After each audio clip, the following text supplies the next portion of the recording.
परीक्षित के जन्म की कहानी। राजा परीक्षित।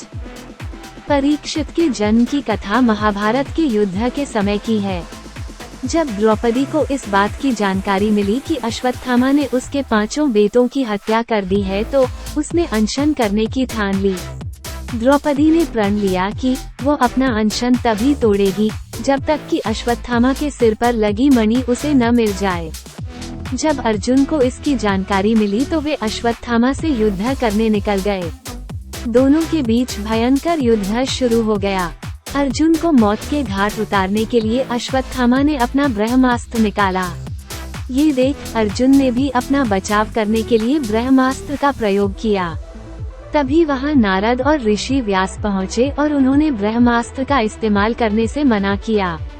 इसके बाद अर्जुन ने अपना ब्रह्मास्त्र वापस कर लिया, लेकिन अश्वत्थामा ने ऐसा नहीं किया। दरअसल अश्वत्थामा पांडवों के कुल को नष्ट करना चाहता था, इसलिए उसने अपने ब्रह्मास्त्र की दिशा बदलकर अभिमन्यु की पत्नी जो कि गर्भवती थी उसकी ओर कर दिया।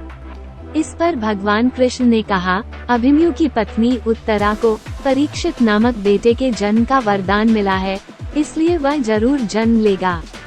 अगर वो मरा हुआ भी पैदा हुआ तो मैं खुद उसे जीवनदान दूंगा और वो बड़ा होकर एक महान सम्राट बनेगा, जबकि तुम हजारों वर्षों तक इस पाप को धोते रहोगे। साथ ही हमेशा तुम्हारे खून से बदबू आते रहेगी और वो ऐसे ही बहता रहेगा। यही नहीं, तुम हर प्रकार के बीमारियों से घिरे रहोगे। इसके बाद अर्जुन ने अश्वत्थामा को रस्सी में बांधा और द्रौपदी के पास ले आया। अश्वत्थामा की हालत देखकर द्रौपदी को दया आ गई और उसने अर्जुन से उसे छोड़ने की अपील की, मगर भगवान कृष्ण ने ऐसा नहीं होने दिया और उन्होंने अर्जुन को आदेश दिया कि उसके सिर से मणि निकाल ले और द्रौपदी को दे दे। इधर ब्रह्मास्त्र के गर्भ में जाते ही उत्तरा को तेज दर्द होने लगा।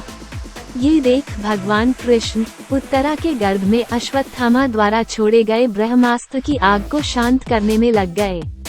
कुछ समय बाद उत्तरा ने अपने बच्चे को जन्म दिया, लेकिन वो मृत पैदा हुआ। ये देख वह रोने लगी। उसने भगवान कृष्ण से कहा, हे नारायण, आपने तो कहा था कि मेरा बेटा सालों तक अमर होकर राज करेगा, लेकिन ये तो मरा पड़ा है। इसे जीवित करने की कृपा करो प्रभु। उत्तरा की बात सुनकर भगवान कृष्ण ने कहा, हे पुत्री, तुम दुखी न हो, तुम्हारा बेटा जरूर जीवित होगा। मैंने खुद इसके जीवन की रक्षा की है। इसके बाद कृष्ण भगवान ने मृत बालक पर अमृतमयी नजरें डाली और कहा, अगर मैंने जीवन में कभी झूठ का साथ नहीं दिया हो और न ही कभी अधर्म का साथ दिया हो तो अभी इसी समय अभिमन्यु का ये पुत्र जो मरा पड़ा है वह जीवित हो जाए। इतना कहने के बाद कृष्ण ने जब उस मृत बालक पर अपना हाथ डाला तो वह जीवित हो गया और रोने लगा। इसके बाद भगवान कृष्ण ने ब्रह्मास्त्र को वापस ब्रह्मलोक भेज दिया। ये चमत्कार देख सभी स्त्रियां आश्चर्यचकित हो गयी। इसके बाद भगवान कृष्ण ने अभिमन्यु के पुत्र का नाम परीक्षित रखा। कहानी से सीख। इस कहानी से हमें ये सीख मिलती है कि कभी भी किसी कार्य को छल कपट के साथ नहीं करना चाहिए, इससे हमारा बुरा ही होता है। Thank you for watching.